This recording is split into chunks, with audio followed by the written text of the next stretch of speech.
This powerful clip from the 1980s is still relevant today. No, I was made to believe by media, by business, by advertising agencies that I need more and more and more.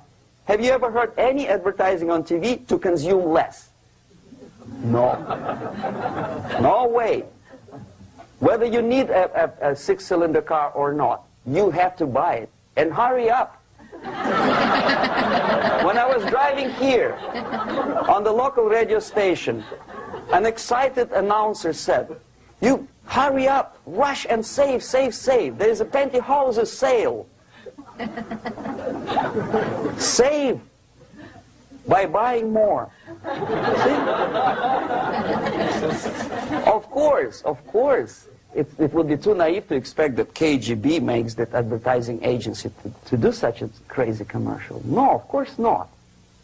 But what we did when I was working for Novosti Press, we would snow plow editorial offices, student organizations, religious groups with literature of class struggle.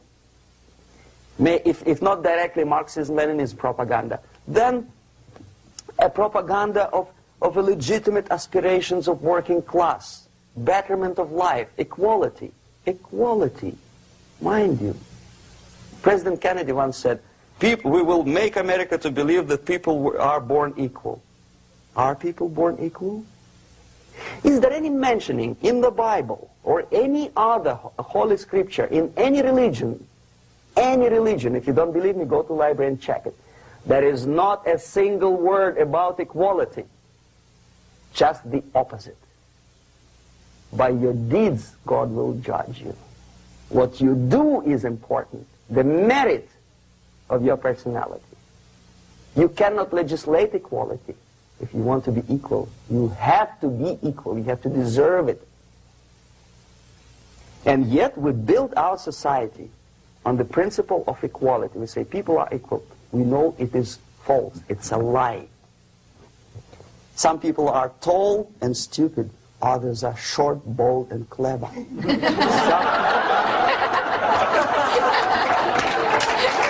Let's talk about what he said about the media always pushing you to want more and more and more and more. First of all, I always say the media pushes fear, and fear lowers your immune system. That's how you know they don't like you. That's how you know they're not your friend. And that's how you know among a pandemic, they're not really concerned about your health. But besides that, pushing you to always want more and more and more, not just politically and socially, but also consumer-wise, is the exact opposite mentality of being grateful and appreciative for what you have. This type of mentality of being grateful, appreciative, motivated, not playing the victim, is what every life coach and motivational speaker, whether it be Gary Vee, Tony Robbins, Eckhart Tolle, or one of thousands of new age spiritual or lifestyle teachers all across social media, it's what everybody kind of agrees on. You don't want to have a negative attitude. You don't want to have a bad mindset. You don't always want to be saying more. Books like Tao Te Ching's Lao Tzu, Eckhart Tolle's Power of Now, this has been taught for decades upon thousands of years. So what I noticed when I started paying attention to politics is if you have this mindset of gratefulness, appreciation, the modern day left wing hates it. They can't stand the fact that you're gratefulness or appreciative, especially, God forbid, you're a black conservative or a minority group that they claim to support so much. They'll give you even more backlash than they give me because they want you to feel like a victim. They want to tell you that you're weak in the society, you need their help, it's all rigged against you. That's really how they treat people on the modern day left wing, and it's quite bizarre. Coming like myself from a more spiritual perspective before I entered into politics, it's the exact opposite of a healthy, successful mindset. And to be quite honest, that's why you see them just chaotically destroying their own communities. Just like a bad victim, unhealthy mindset internally destroys your own body, and then you scapegoat and blame other people. You see it manifesting itself in areas like Portland and Seattle. Pure chaos, pure destruction, pure negative, wicked vibes. But that's for them to figure out. Now let's move on to what he talked about, social justice and equality. It's an interesting concept. Why should we have equal opportunities?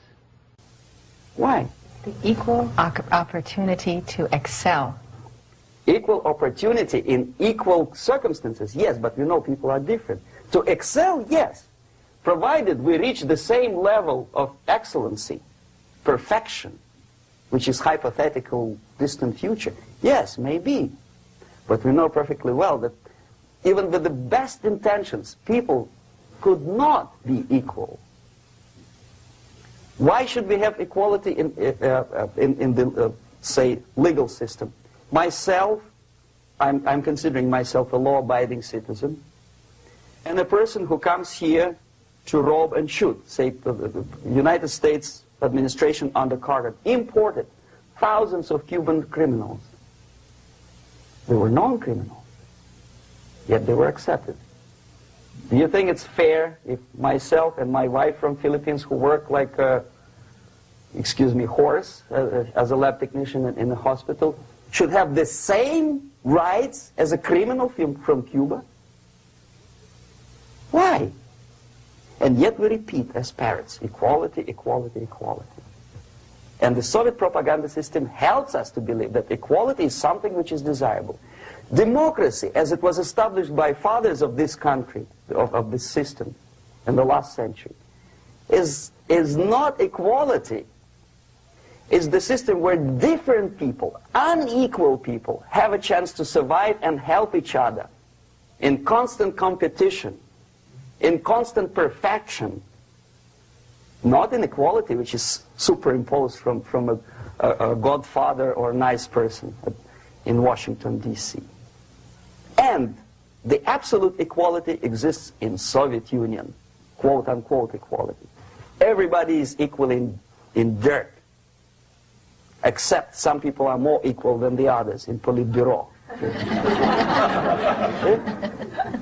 So, the moment you bring a country to the point of almost total demoralization, when nothing works anymore, when you are not sure whether it is right or wrong, good and bad, but there's no division between evil and good, when even the leaders of church sometimes say, well, violence for the sake of justice, especially social justice, is justified in the countries like Nicaragua, El Salvador, well, maybe Rhodesia, and we listen to them and say, yeah, probably it's true. Is it true? No, it is not true. Violence is not justified, especially for the sake of quote-unquote social justice introduced by Marxist-Leninists, that is my former colleagues from Novosti Press Agency. Okay, so we reached that point.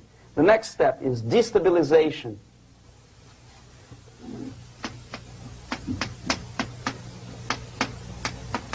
Again, this word says for itself what it is. To destabilize all the relations, all the accepted institutions and organizations in a country of your enemy. How you do it? And it's what many people have caught in backlash for talking about, such as Jordan Peterson, which is everybody in this country should have the equality of opportunity, but that doesn't necessarily translate to equality of outcome. If you give everybody the freedom to do as they wish, not everybody's going to achieve the same results. There's going to be different trends in demographics and genders, and that's okay because that's what happens when you give people freedom. What the left wing want, or the Marxist communists who disguise themselves as Democrats want to believe, is that they need equality of outcome. There needs to be this many people here, this many people there. We're going to force it. We're going to stop you because of your skin color. We're going to put you here because of your skin color. They're forcing or trying to force equality of outcome. This type of mentality Yuri Bezmenov knew back in the 1980s was a Marxist-Leninist idea that will lead to your demise. Isn't it interesting how relevant what he just said is to today? And isn't it interesting that the Black Lives Matter founder admits that they are trained Marxists? We are trained Marxists. We are super versed on sort of ideological theories. Is it true? No, it is not true. Violence is not justified, especially for the sake of quote-unquote social justice introduced by Marxist-Leninists.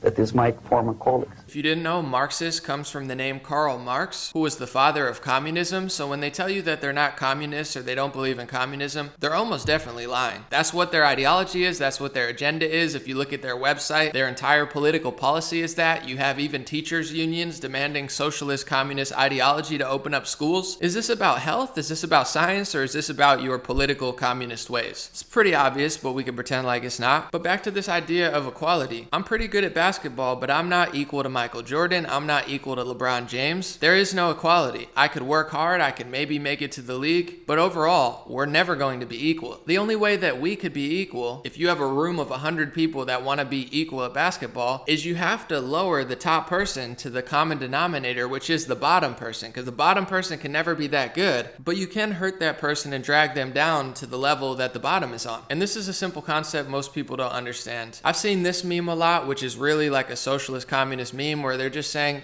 we could all be equal. All you have to do is take from you and we'll give it to you and everything will be equal, right? Well, that's an interesting theory. I like that meme. Here's another one though. Hey, look, we're all equal now. This is how you even the playing field. Or there's this one that says this is really what capitalism is. It's not the other one.